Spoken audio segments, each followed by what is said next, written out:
Hallo, willkommen zurück zu Dead State. Wir reisen wieder hoch zu dem Winters Emergency Dingen. Räumen da noch den Rest aus. Und dann mal schauen, wie viel Platz noch übrig ist. Wenn ich damit jetzt noch nicht mal einen Charakter voll bekomme, dann werde ich dann noch was anderes machen. Wenn aber mehr als 2 voll sind, dann werde ich das wieder dabei belassen und den Tag auch schon wieder beenden. Mal schauen. So. Hier waren wir zuletzt.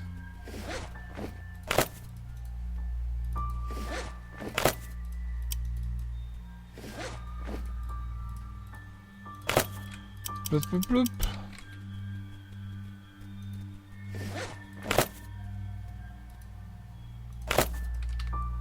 Und das andere hatten wir. Okay. Aha. Lockt.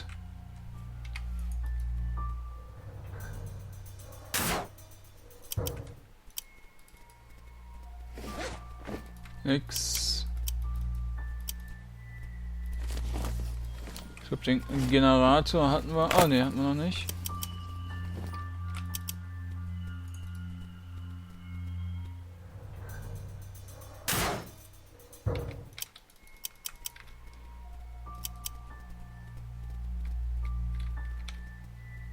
Mhm. Nö.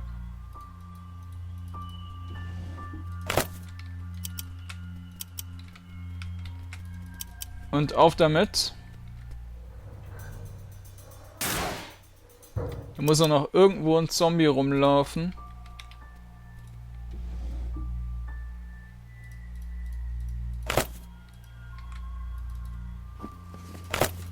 Okay.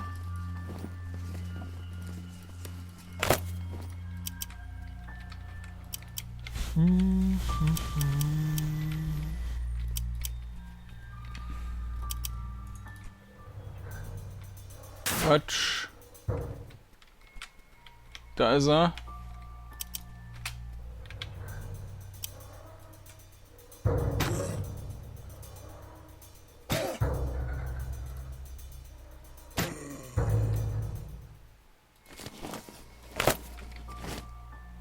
Mhm. Da ist noch einer.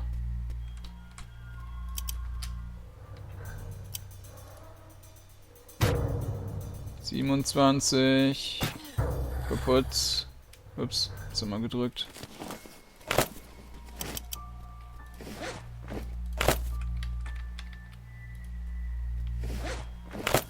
Mhm.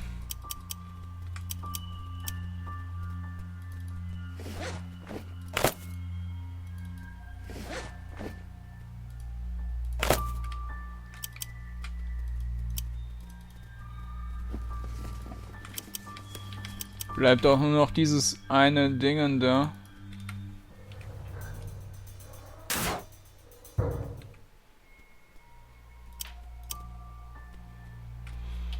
Ja, das ist ein bisschen wenig für eine tägliche Ausbeute.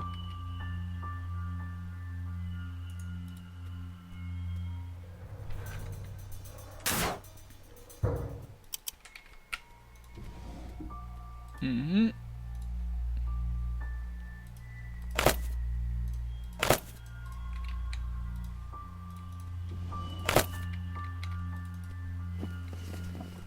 Die kann der noch mitnehmen.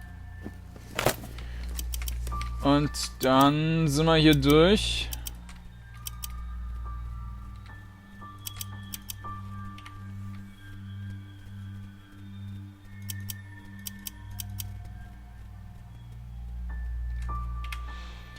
Dann werde ich mal schauen, was haben wir denn noch hier in der Nähe? Dead End.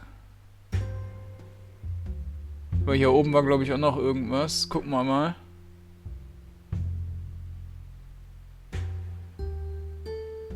The shops at the irgendwas. Gehen wir da rein. Da muss ich gerade mal Notizen ändern, dass ich das hier abgeerntet habe. The shops at the was weiß ich was. At the Will.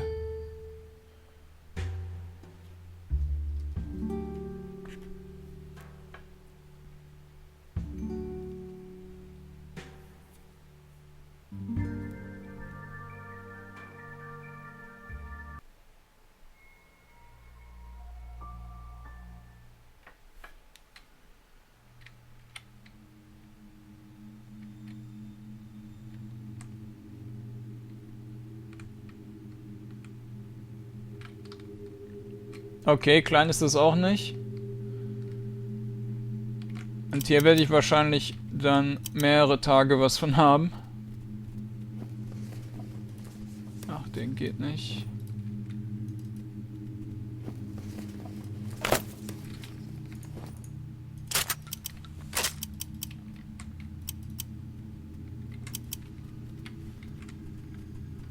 Die sind ein bisschen hoch.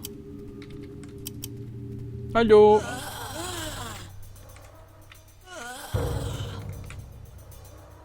Don't let them split us up.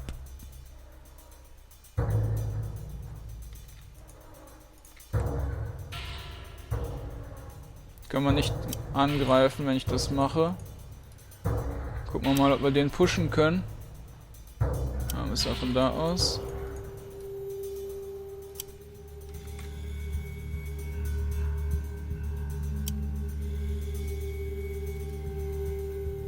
Na, Gimp.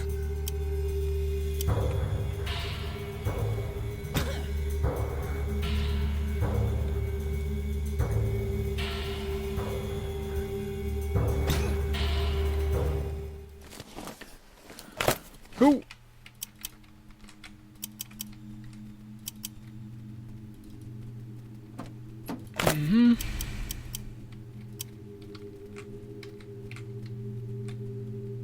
Oh Gott.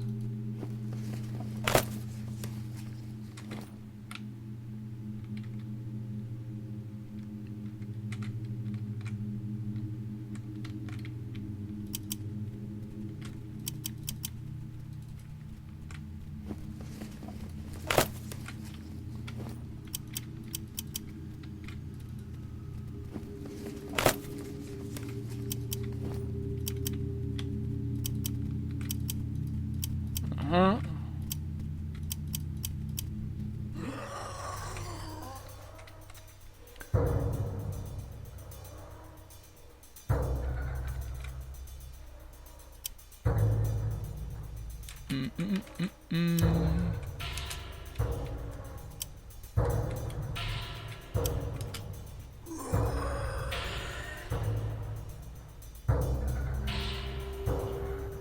Bum, bum, bum. Klopf, klopf.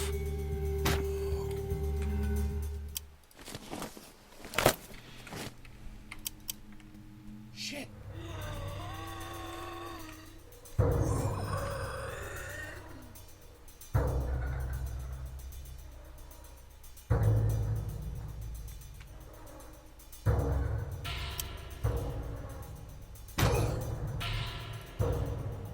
So, kaputt. Nächster. Ach.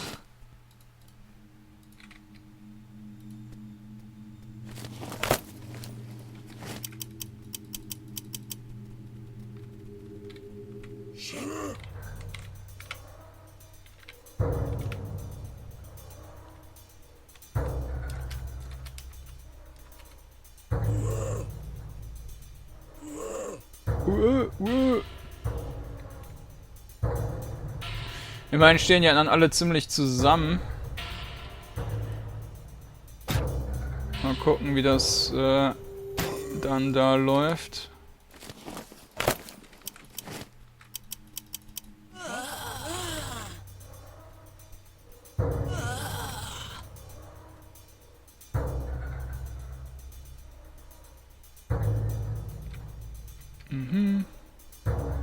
1, 2, kaputt.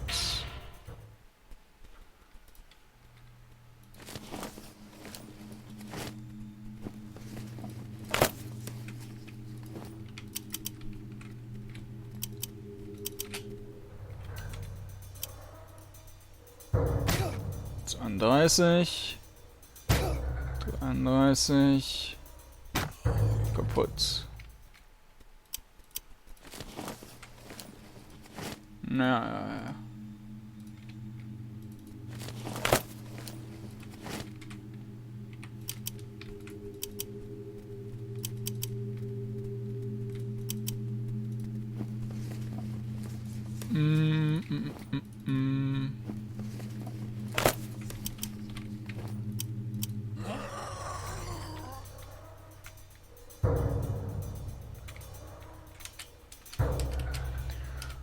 Oh, komm her.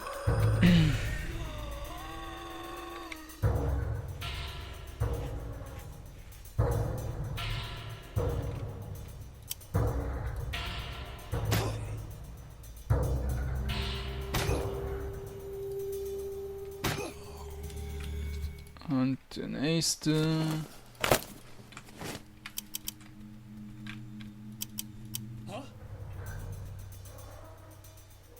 Da sind Böse.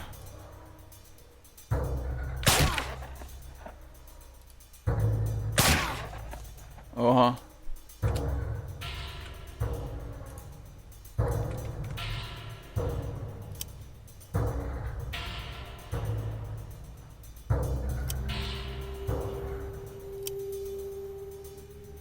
Shit.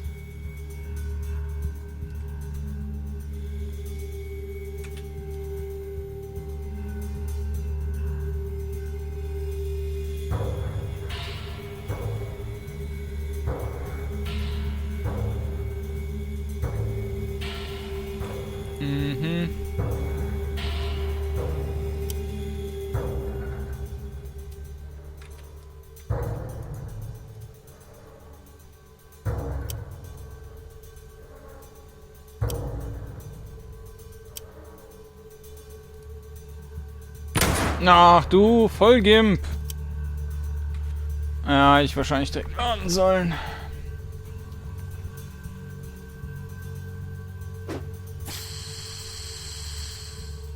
Okay, das kann mir jetzt gerade ziemlich egal sein. Bloß, dass wir nicht den angreifen sollten, sondern den da.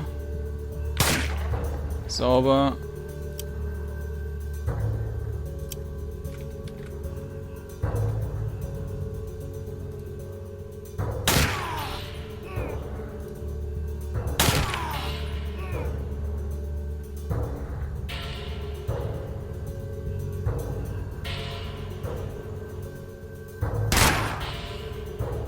...26...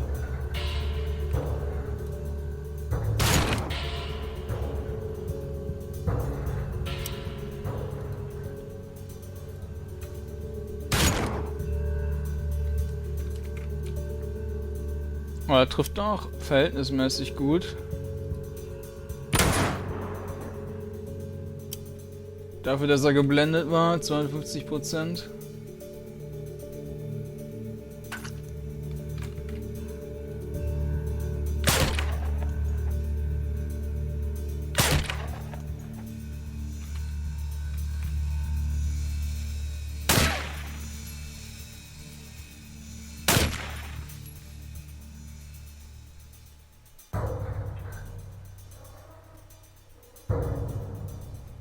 Ja, kommt noch mehr.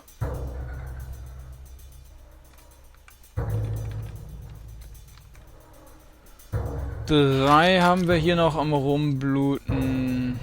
Okay.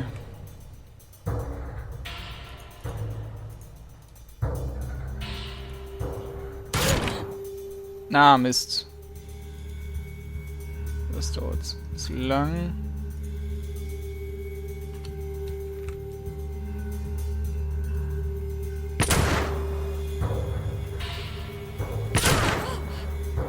Okay.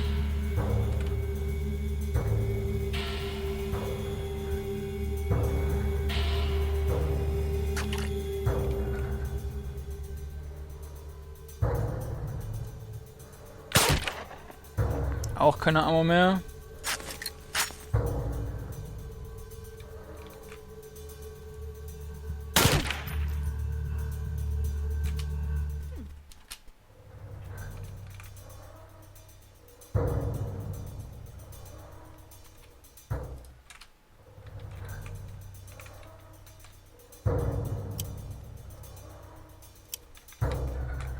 Da ist niemand zu sehen. Wir müssen hier die Soldaten abräumen.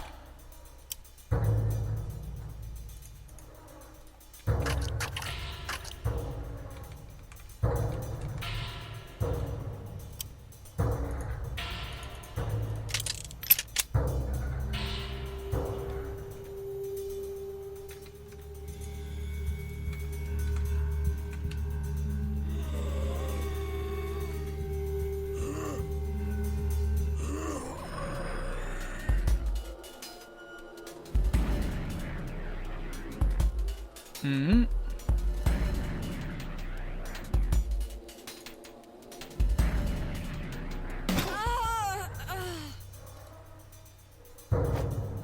Na.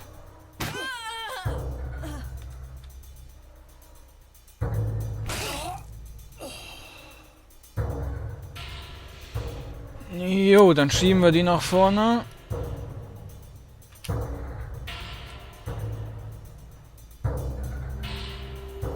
Kann trotzdem nur einmal schlagen. Aber der ist zumindest schon badly wounded.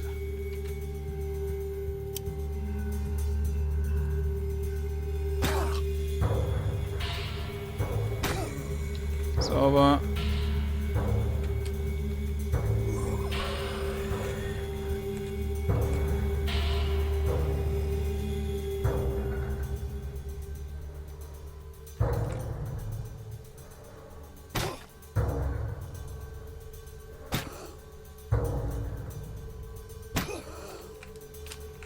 Schön looten.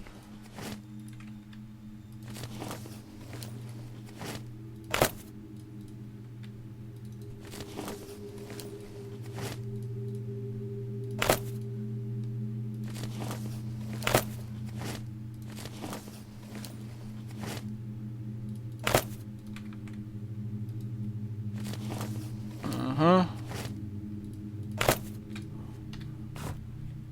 Laden, Unload, Unload.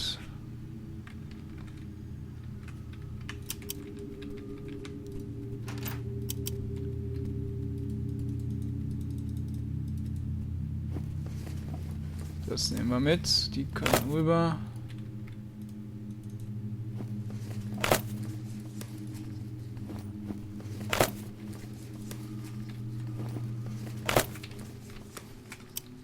Nächstes aus.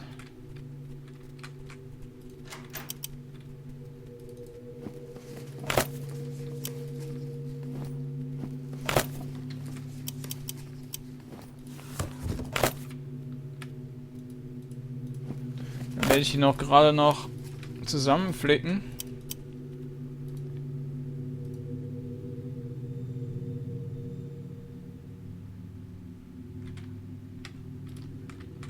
Nicht schlecht.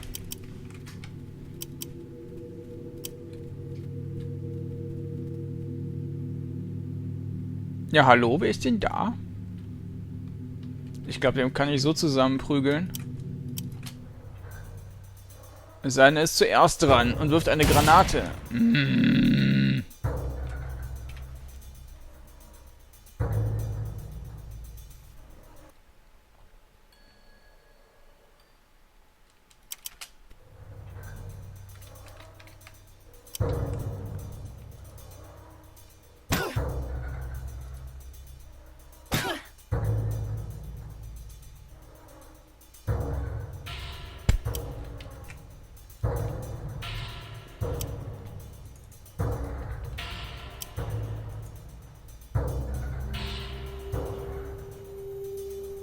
Naja, das kann man vergessen.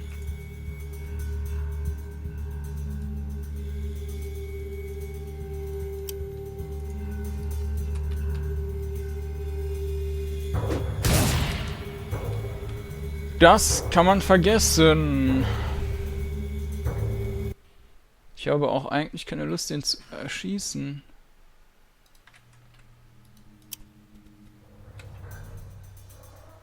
Da ruckelt's, dann taucht er rechts auf und wirft die Granate. Ne, dieses Mal läuft er. Na gut, dann schieße ich dich halt tot. Du willst es ja nicht anders.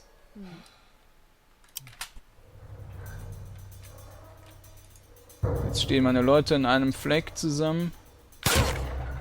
123. Ja, okay.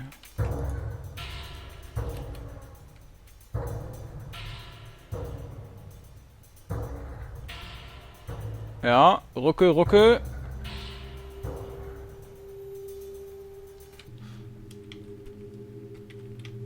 Da hinten haben wir noch einen Alarm.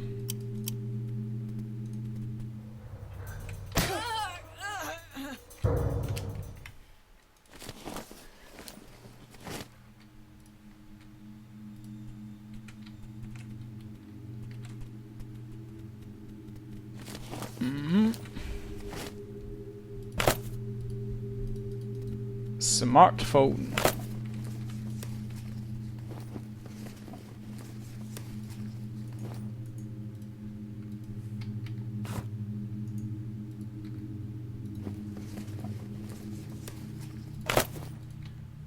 Okay. Die andere Seite. Da ist auch so einer.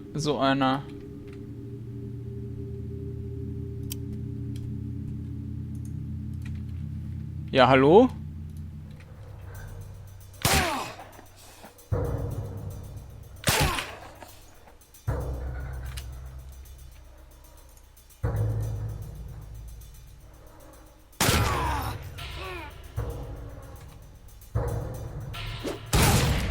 Ja, ich muss den aber mit... Ja.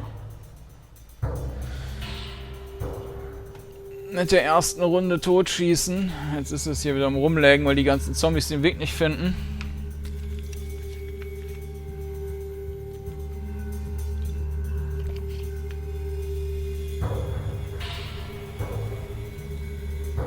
Bum, bum.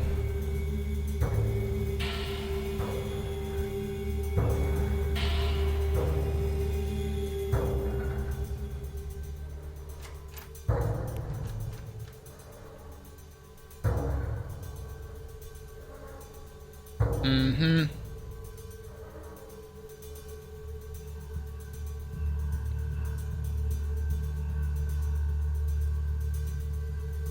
Gibt er noch weiter, der Zombie?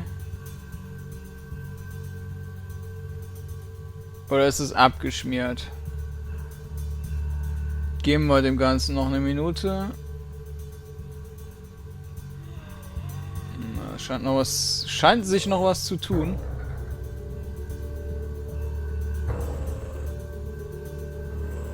Hat gar nicht lange gedauert.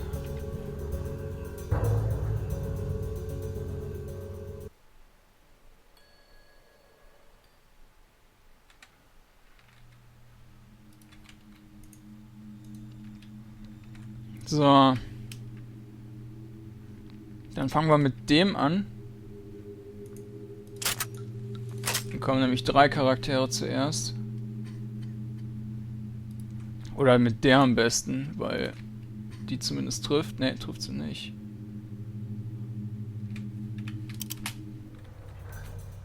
Doch. Können wir noch ein bisschen Zusatzschaden machen. Der hat schön gesessen.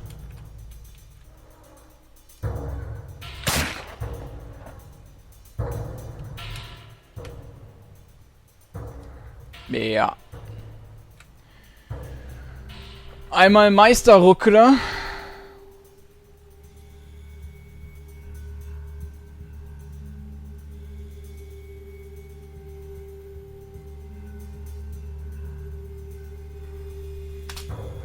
Drücken wir mal die Leertaste.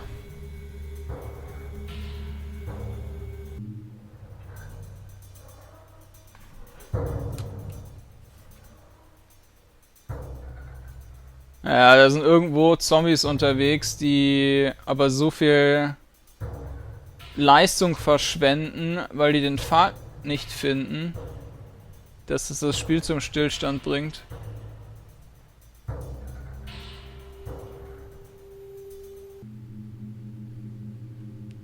Okay, geschafft.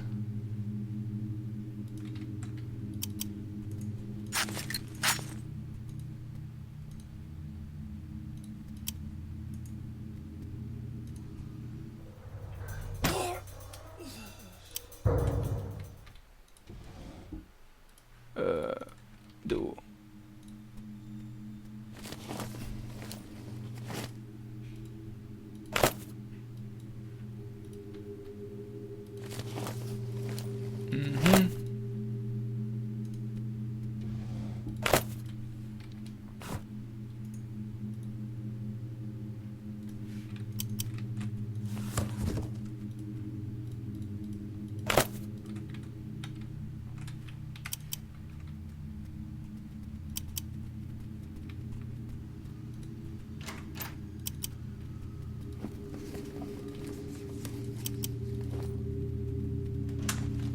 Schwupp.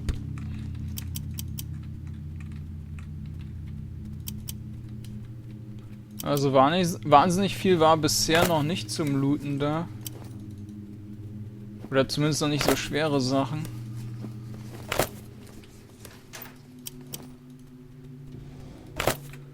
Jetzt haben wir natürlich noch den Hauptteil vor uns. Naja, das Hauptteil.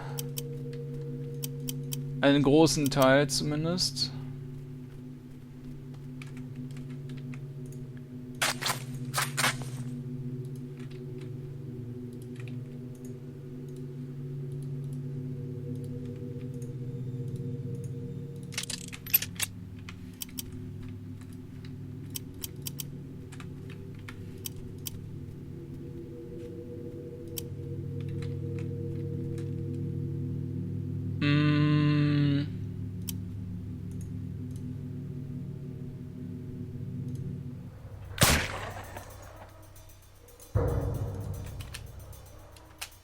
Drücken wir direkt nochmal.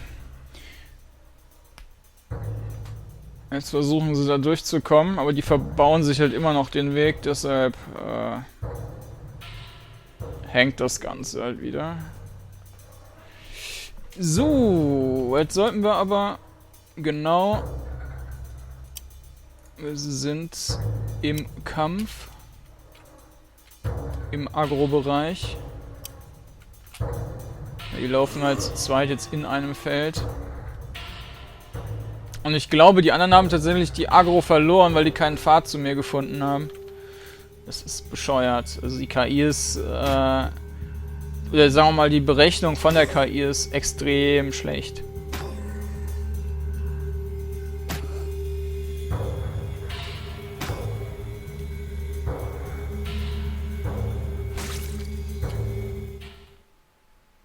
Die anderen haben nichts davon mitbekommen, weil der Weg blockiert war. Ja.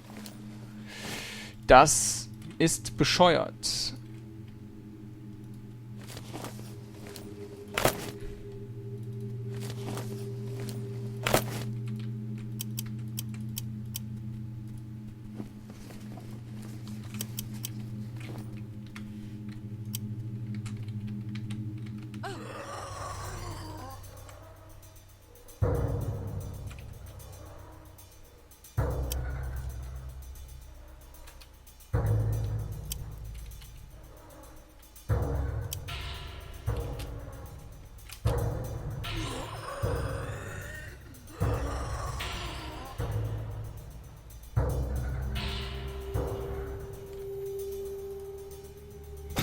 Eins, zwei,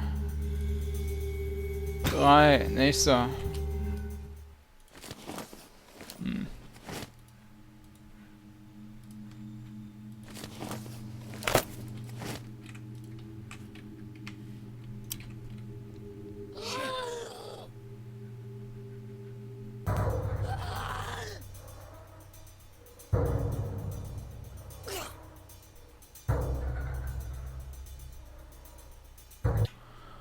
Ja, da ist das Spiel gecrashed. Gucken,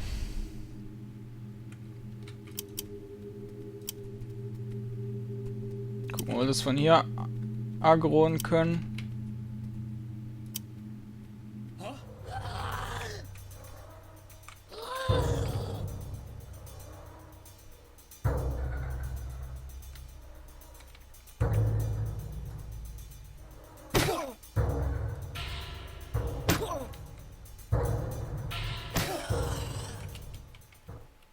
Jo.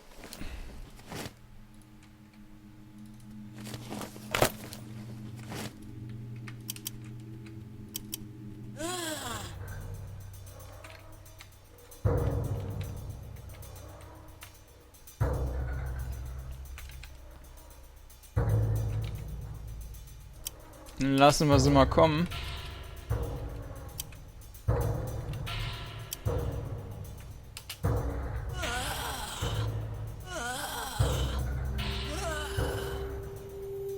Ist auch wieder nur einer.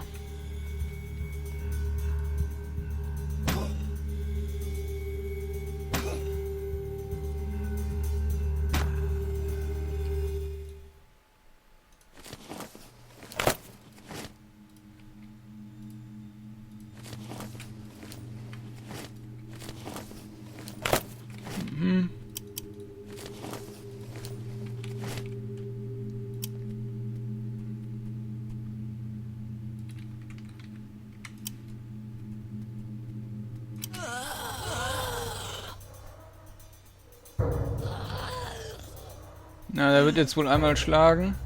Ja. Glück gehabt.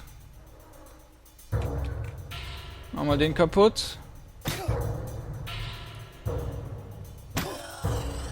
Schön.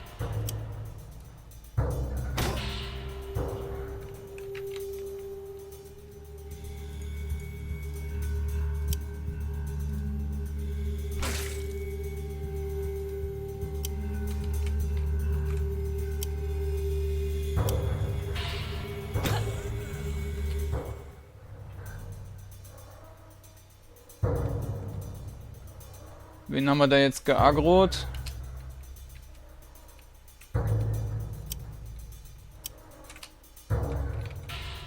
Wissen die selber noch nicht.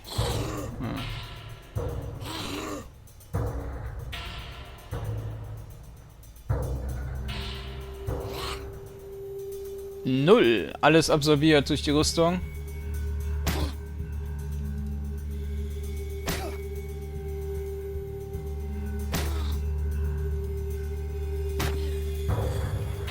Weg.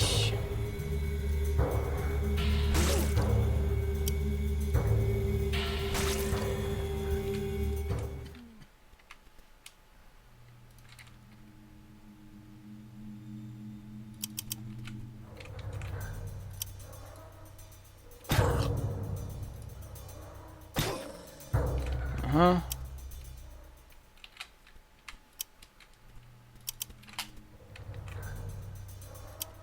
Dadurch, dass die Diagonalen immer als Zweifelder zählen, man aber genauso schnell in der Animation da drüber laufen kann, kann man sich halt so ein bisschen diagonal hervorragend da dran anschleichen, sage ich mal.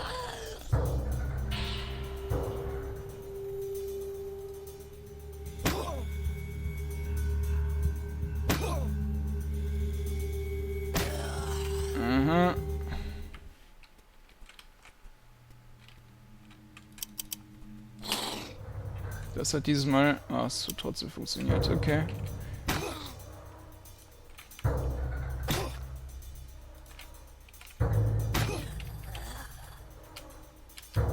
Ja. Noch 3. 1, 2 und einer ist wahrscheinlich da hinten irgendwo drin. Oder steht da hinter dem Winkel, den ich da nicht sehe.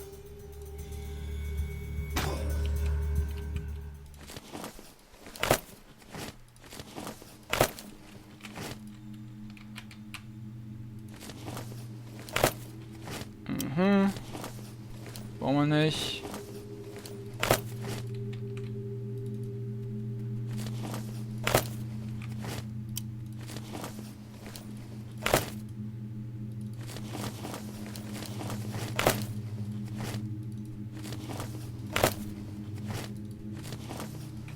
Haben wir alles.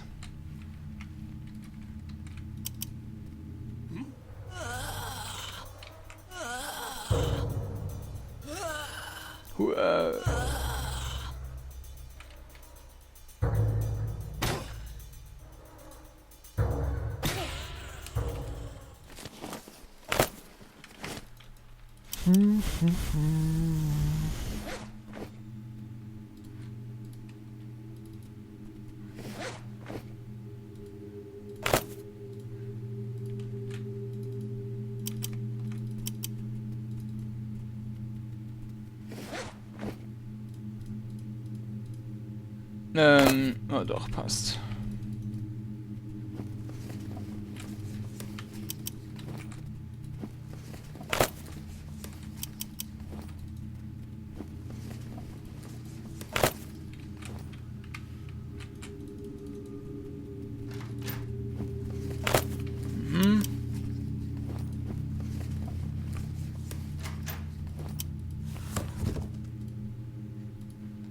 Ein Kilo.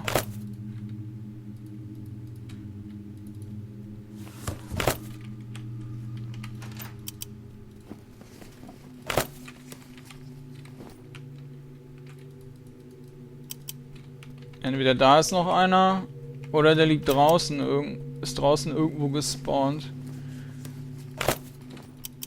Aber dann muss der auch nicht unbedingt sein.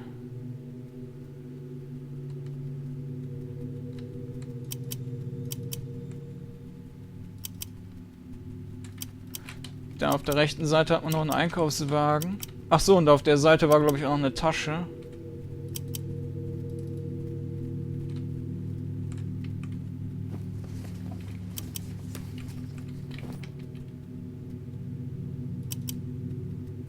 Ne, da ist die Tasche. Aber schon. Okay, dann haben wir hier alles. Das ging schneller als gedacht. Ne, gar nicht wahr. Da waren wir noch nicht drin. Restaurant. Restaurante.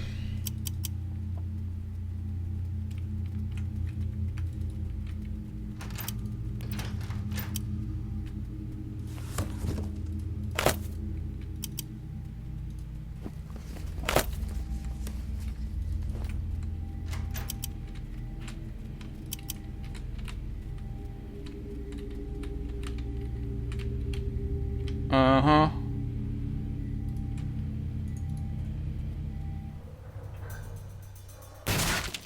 Bam.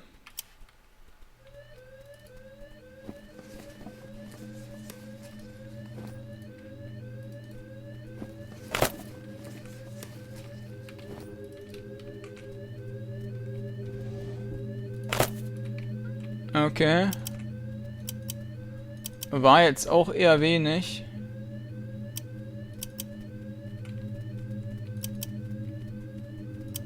Dann gehen wir einfach mal.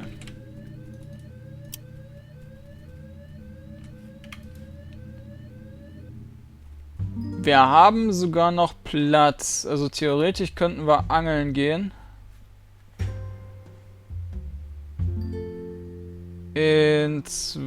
Was? Da ist er auf dem Feld rumjongliert. 4 Stunden.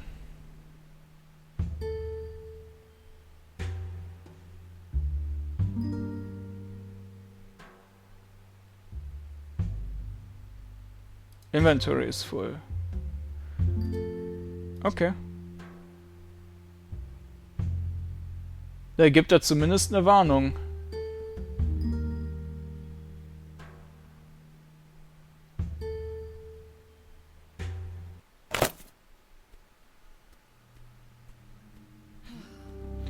Special Items, Foods wieder 150 oder so, Luxus Items, Parts, Data Items 6. Ja. Ist okay. Reload. Dadurch, dass dass es am Anfang gecrashed ist, weiß ich jetzt nicht, wie lange ich schon am Aufnehmen war. Werden wir mal gerade noch denen die Sachen abnehmen.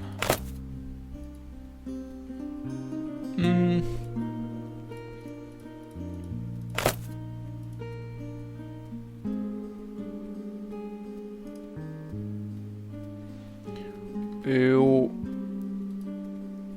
Ich glaube, der Paul, der hatte noch am wenigsten Ammo. Oder? Ja. Auch eigentlich genug. So.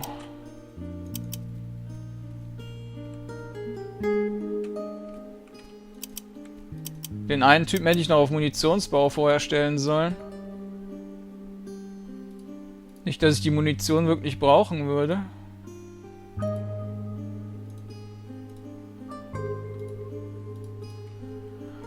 Denn finden tue ich hier auf jeden Fall mehr, als ich verballern kann. Also gut, wenn ich natürlich jetzt die ganzen Zombies erschießen würde, sieht das anders aus.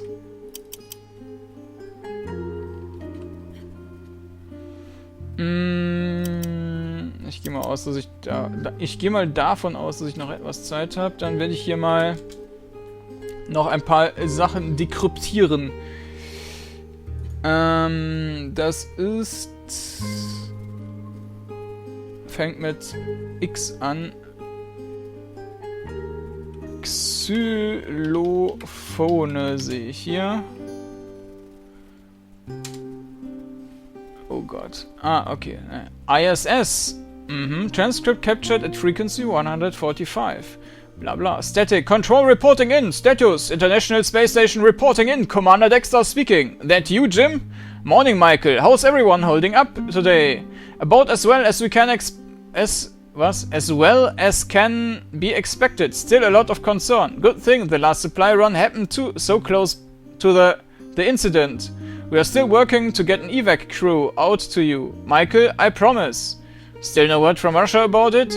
Nothing yet. I mean, we've been talking to them, but they've got nothing they can scramble. Had some technical problems holding them back. But they're working on a evac solution too? Yes, but they are a little more reluctant to abandon the ISS completely. Negotiations are underway. Jim? You're alright there, Michael? What's really going on, Jim? What? Something's up. You think we can't look out windows here? That's almost all we do these days. Look out the window. Well, we used to be the world was just covered in lights, glows of cities across the globe, all over the place. I told you, it's an atmospheric. Speaking as kindly as I can, Jim, that's bullshit, and we both know it. No atmospheric phenomena spreads like that around the globe without us being able to see some kind of note of it up here on our instruments. Bombs, volcanoes, that we can see. Our guys are baffled too, but... And you've been the one talking to me every time controllers checked in. That seems irregular to me, Jim. Not off regulations, but unlikely. And on top of everything else, it makes me damn suspicious. Look, where are the lights, Jim? I look down at the Earth, and it's dark. Cities are dark, like they never existed. Some of them we saw go out almost all at once. Others, like they faded out. Not many lights out there, and they get smaller every day. Inaudible. What was that? It's complicated, Michael. It's not complicated, Jim. Just tell me what happened. Tell me what's happening. People up here are holding it together, but only barely. And they look at me like I can give them an answer, and I need answers from you to give them, Jim. So just tell me what's going on. You're breaking up. ISS will have to cut this short for today. No, damn it, Jim. There's, where are the lights, Jim? Where did they... End transmission. Okay. 82. RT.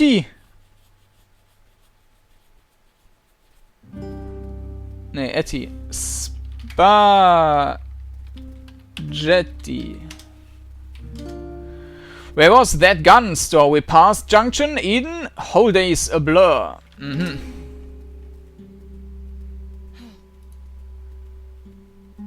Acht, 4. Das kann ich aber... dann schauen wir mal. D. Habe ich Dinosaurier ja falsch geschrieben? Ja, ich habe Dinosaur. Dinosaurier. Habe ich doch richtig geraten. Suicide Note. I, James A. Wilden of sound mind, do hereby leave these final words to whoever finds them. Though in these times death may no longer hold the grief and circumstance that it once did, I have decided to end my life so that I may for once control my own fate. It is in this final hour that I can clearly see my 66 years in a matter of seconds, painfully aware of how little my own choices steered me to this final day. Voices, images, feelings, and even scents explode in my brain, like flowers blooming in time-lapse photography. Flowers my mother always loved, the fields of flowers behind our house. She used to take me on walks through them in the summers of my youth, teaching me how to identify every last plant in the area. There was a girl next door, Myra. Her family moved in one summer and she became my first crush and my first kiss. And my first, I haven't thought about her in years. Though often in the early years of my marriage, I did. Myra's father worked in the same building as my father. He was an accountant, I think, something to do with money. My father was a salesman, or to be more specific, he sold the right to franchise fast food stores all around the country. I never really took an interest in it until I was handed a familiar job by his boss. I had begun seeing his daughter, after all. It was a purely political relationship, in retrospect.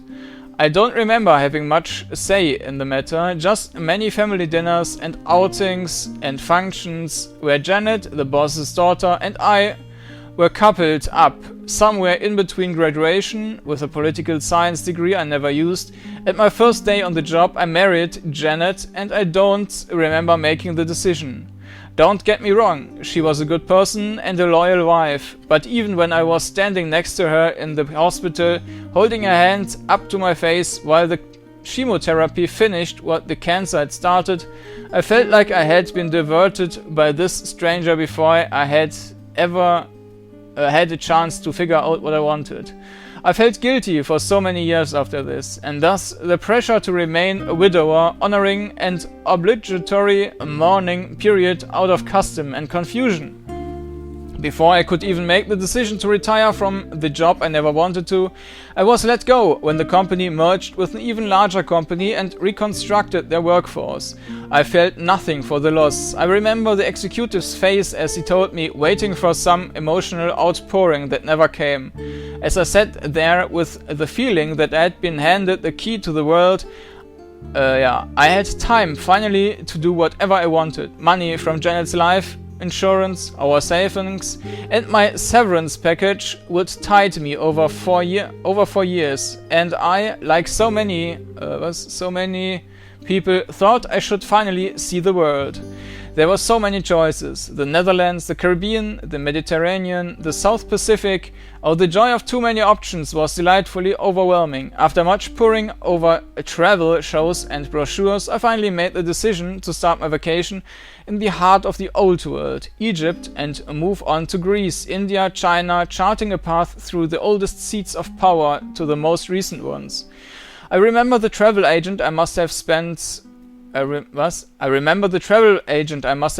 the day on the phone with, booking it all. So excited about finding out about her sister's pregnancy that I let her go on about it for so long that she apologized. When she asked if I had ever had any children, I lied and told her I hadn't wanted kids. But in truth, biology had made that decision for me. 2 weeks before the first leg of my journey, the Egyptian government closed their borders. It seemed once more I would not chart my own course. Everywhere was the same. It didn't matter the location. I wasn't going to be able to go anywhere with the pandemic spreading the way it was. I watched the news enough and turned it off, realizing that there was no real safety to be had. I am too old now and far too doomed to leave my life up to chance once more. Therefore, rather than wait for the virus or the dead to find me and await an ending filled with dread and disbelief, I have taken the long ago lessons from my mother and applied them to my end, ingesting a far greater dose of hemlock than is needed to kill me. I don't know if there is a lesson to gain from my life, but as it comes to a close, I feel like I have finally made it my own. Farewell, James A. Wilden. Oha. Tragisch, tragisch. So, dann haben wir das hier. 3-1... Oh Gott. Ne, 3L3... PH4NT. Willie Chipotle wrote, Internet is working again, my city is on the evacuation list. I don't know if I want to go. I don't have much in the way of supplies, but I'm worried about people looting my house or getting stuck in traffic if I go. My neighborhood looks pretty safe right now. Haven't seen any cars on the street all day, though. Phone hasn't worked in 2 days. I'm near Sacramento. Regurgitator wrote, my phone still works. I can't get anyone to deliver food to my apartment. I've called like every place for 100 miles. I live in a college town, so this is very surprising. It sucks. Jenny Belly 88 wrote, I want to get to one of the emergency shelters, but I don't have a car and all of my neighbors seem to be gone. I'm scared to leave the house right now. Is there anyone in South Jersey willing to help me out? I'm so nervous that one of those things could come crashing through the door any second. I've never been this freaked out in my life. Please help me. Are you hot? Benebot. I would help you if I could, Jenny, but I'm in West Virginia. Best of luck to you. I will pray for your safety. Cardinal Watcher wrote, get out of major urban areas. You are not safe there. Do not hesitate to kill anyone who looks infected or dies from the infection. The dead are coming back to life. This is no longer a rumor, it is a fact. Get to a secure or remote area. It's your best chance for survival. Knock Knock wrote, I moved into the basement last night. I'm in the greater Minneapolis area. I have a small window down here. Someone's been walking back and forth for the last 10 minutes. I might be one of them. I barricaded the door last night, but I didn't have a gun or anything. What do I do? Mattress Prince wrote, Jesus, knock knock, get out of there. Try to make it to your car and get to a shelter. I just packed the last bag and I'm driving my family there as soon as we finish, hiding the wife's jewelry. Irgendwas wrote, I just got back from trying to leave. The interstate wasn't moving at all and I saw too many people making it worse and abandoned cars and what I think were, well, whatever the hell they are. I'm going to try and secure the house with whatever I can find. It's pretty obvious that downtown Oklahoma City is on fire, so it's only a matter of time before the doom sweeps this way. Probably not going to have internet access soon. This is probably my last post, not really the way I wanted to go out. Good luck to everyone out there. Beware the noob chucks wrote, Christ, I was heading to the storage shed this morning and one of those things bit me before I shot it. It hurts like hell and the wound looks infected. How do I treat the infection? The local doctor's office are closed and I'm nowhere near a shelter. What do I do? Come on, one of you has to be a doctor, something. Help me! Lulz, sucks to be you. Genau. 8.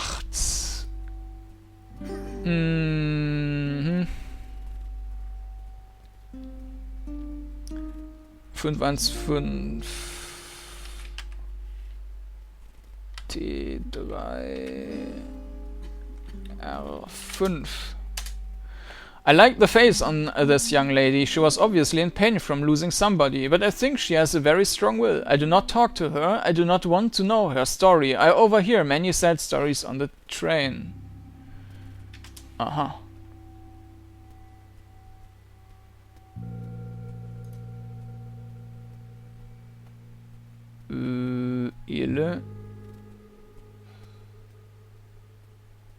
Television. Haben wir nachgeschaut.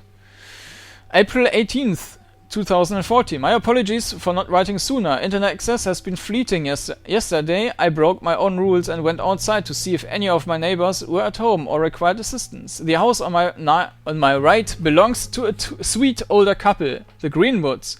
Their car was gone and I assumed they had left. Then I noticed their front door was open. Fearing the worst, I grabbed a tire iron from my trunk and entered their house. I heard a clattering from the kitchen, and against my better instincts, I continued on. I yelled, "Hello!" and the noise stopped. I stepped forward into the hallway and rounded the corner into the hallway, finding myself staring down the barrel of a shotgun. It was not Mr. Greenwood, but another neighbor of mine from down the block. I did not know him as well. From the looks of things, he had been ransacking the house. I asked him what he was doing and he told me point blank and with threatening intent that he was gathering supplies and that if I tried to stop him he would shoot me. I told him that this was the Greenwoods property and he said he didn't care. Then I tried to convince him that we should look for others and pool our resources to defend our neighborhood as a group.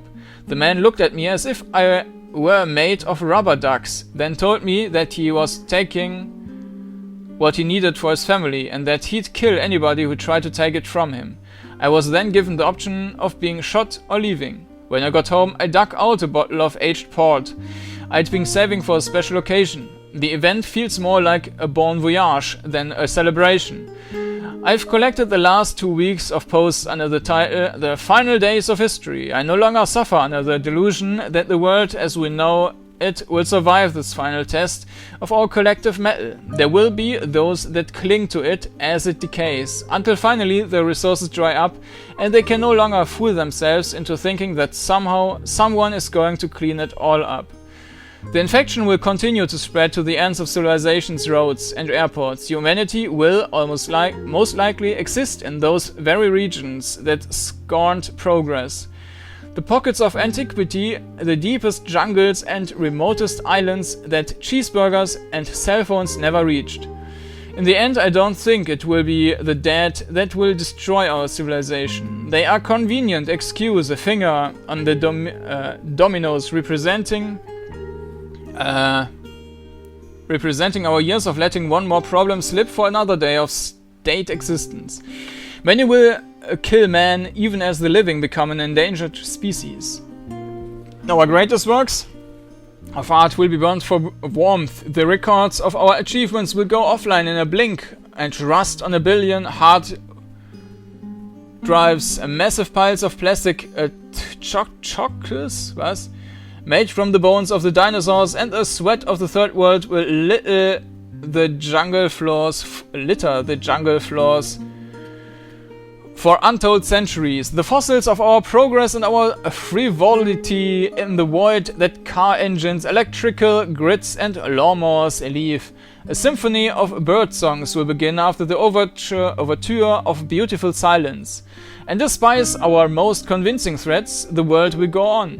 When the final modern human closes his eyes for the last time, a profound sadness and sense of loss will flash before them, and they will feel around their back for the weapon that did them in and remove a dagger made of apathy.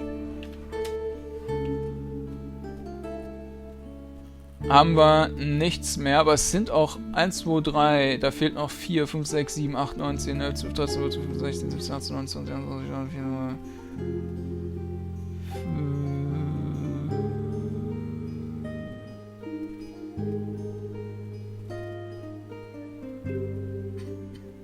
Also ich schätze mal, dass das noch 5 bis 10 oder so sind. Ich werde hier jetzt auf jeden Fall auch einen Schnitt machen. Ist wahrscheinlich auch schon Höchstzeit. Ja, dann beenden wir beim nächsten Mal den Tag. Bis denn!